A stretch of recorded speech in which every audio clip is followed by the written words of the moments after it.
Bom dia, galera do oitavo ano, tudo bem? E aí, já chegamos aí na segunda semana do PET 5. Esse é o vídeo de explicação do conteúdo. Para quem não sabe, meu nome é Rafael, sou o professor Rafael, professor de Geografia, tá bom? E bora lá para os textos, para as explicações. Antes de mais nada, para tudo, dê o seu like, se inscreva no canal, fechou? Beleza? Já fez? Bora lá, né?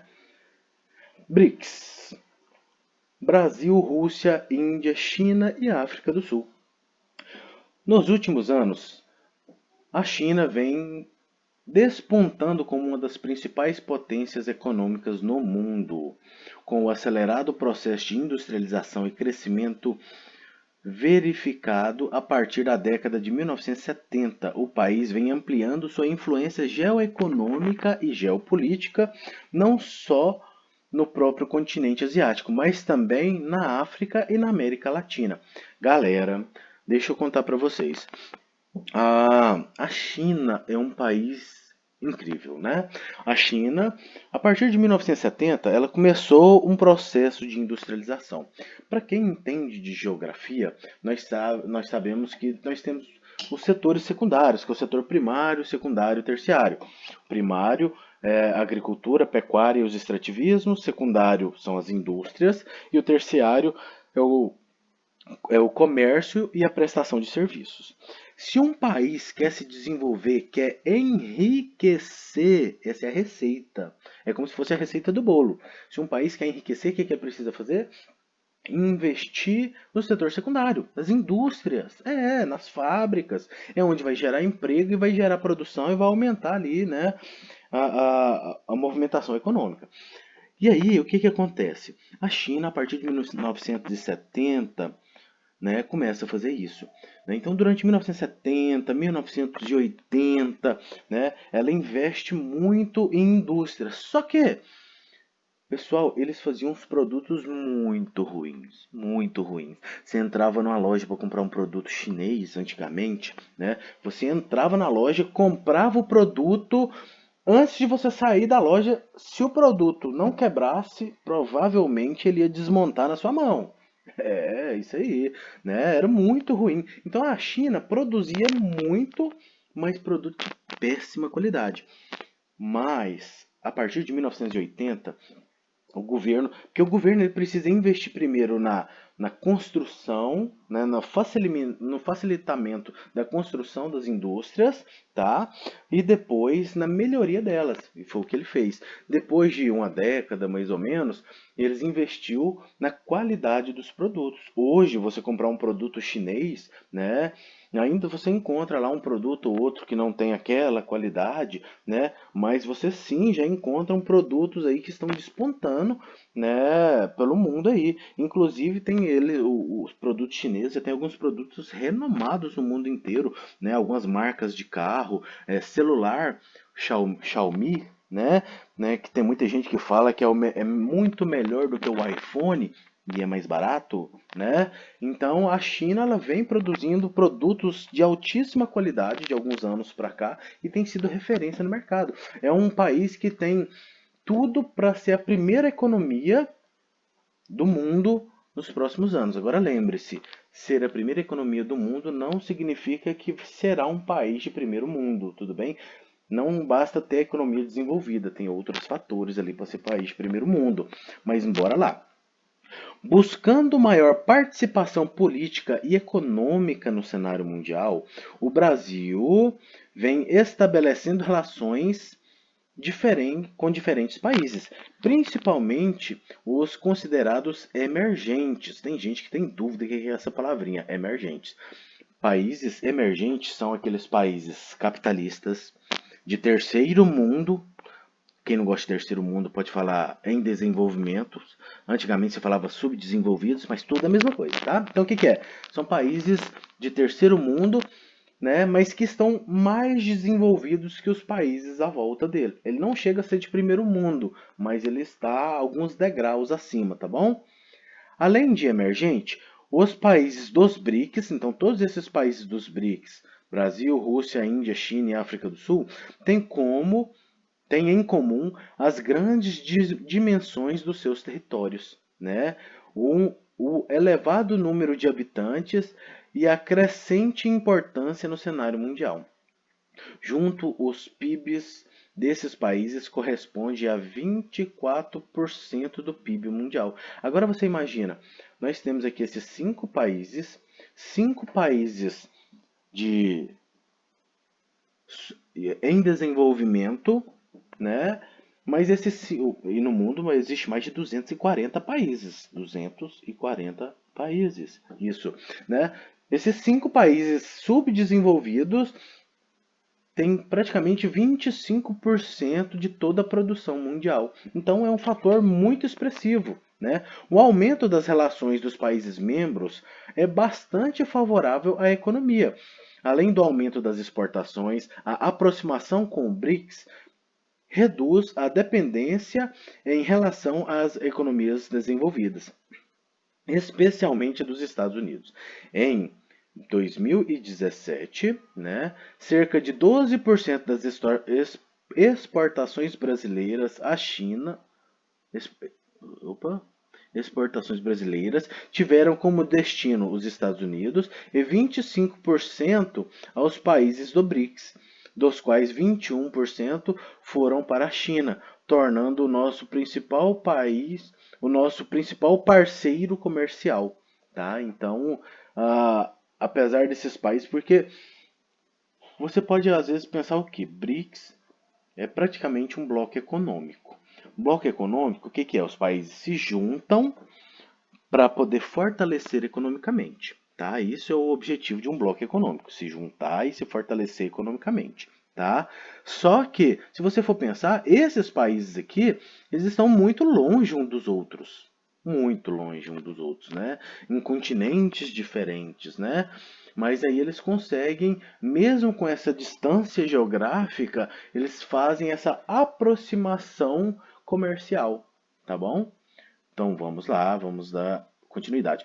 Como integrante do BRICS, a China e outras potências emergentes desse grupo, Índia, Rússia, Brasil e África do Sul, vêm desempenhando um papel fundamental no equilíbrio das relações internacionais, anteriormente liberada por algumas potências como Estados Unidos ou países da União Europeia e Japão. Então, um dos fundamentos de ter juntado esses países aqui, esses países emergentes, né, é para mostrar, porque antigamente era só potência mundial que mandava no mundo, só país de primeiro mundo, só que as grandes potências, era Estados Unidos, era Alemanha, era o Japão, era não sei o que. Então, juntamos aí alguns países de terceiro mundo, países emergentes, para mostrar que nós também temos o nosso valor, que nós também temos a nossa importância política e econômica no mundo, que a gente pode falar assim, opa, peraí, estamos aqui, né?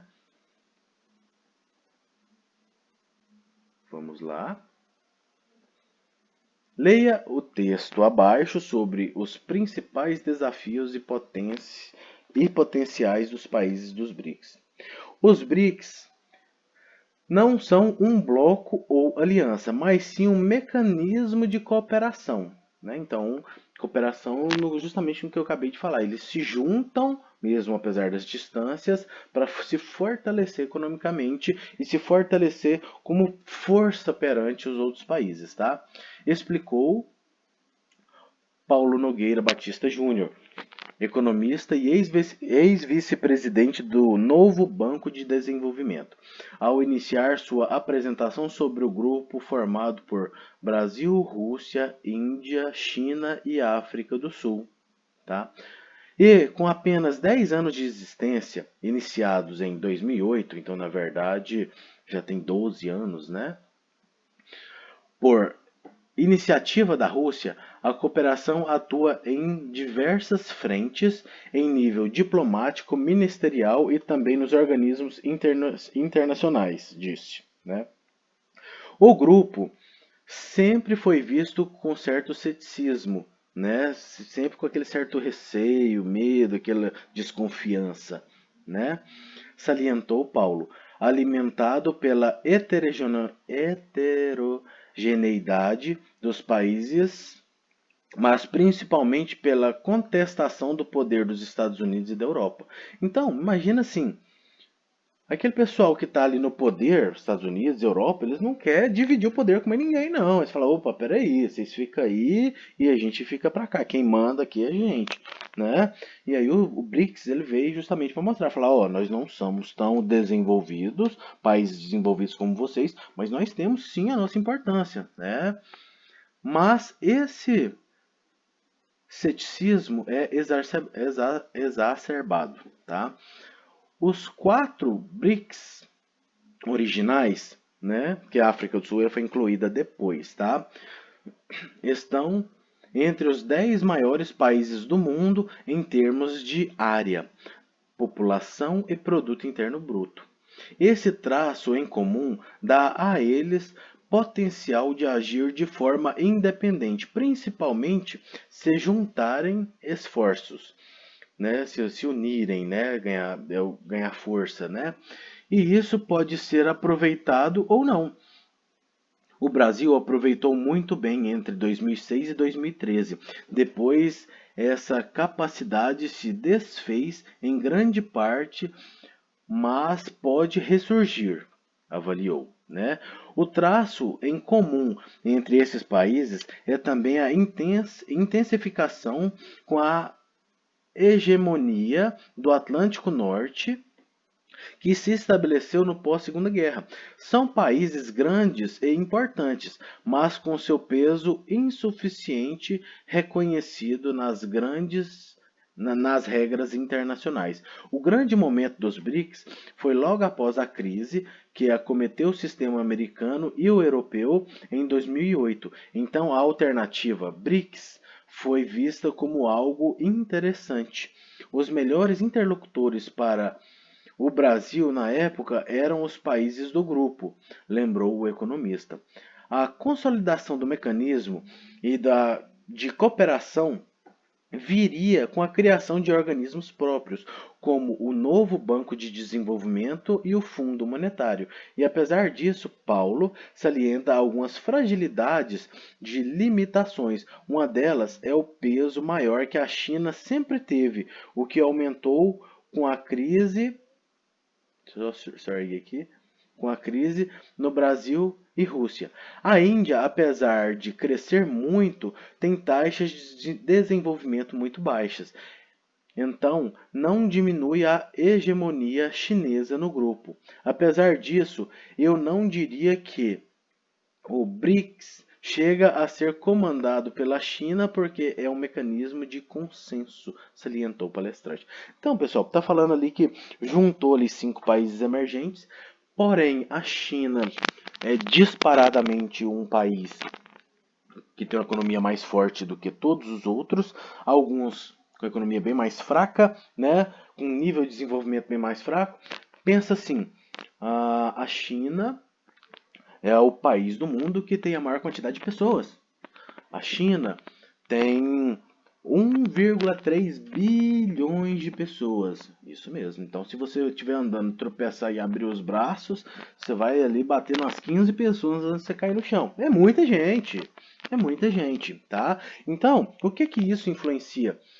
Para os chineses não é muito bom, porque há uma concorrência muito grande de emprego, né? Para cada um que está empregado, tem vários desempregados. Só que com isso, eles conseguem baixar muito o salário. Por quê que eles conseguem baixar o salário?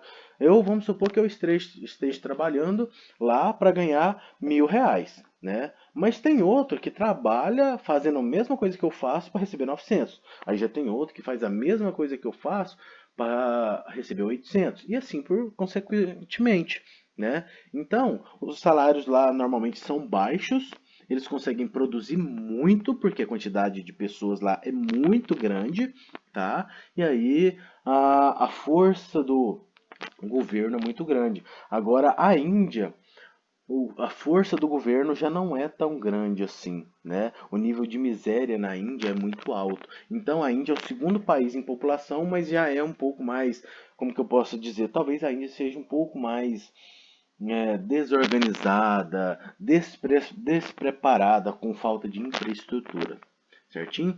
Pessoal, o Brasil fica ali no meio, né? Não é o top, mas também não está entre os mais fracos desse grupo, né? Ele talvez seja um mediano, esteja ali no meio, mais pro alto um pouquinho, tá bom? Espero ter ajudado vocês, tá? Não se esqueçam. Isso, deixa o seu like, né? Se inscrevam no canal, né? Não canso de falar para poder ajudar o seu professor Rafael e até a próxima.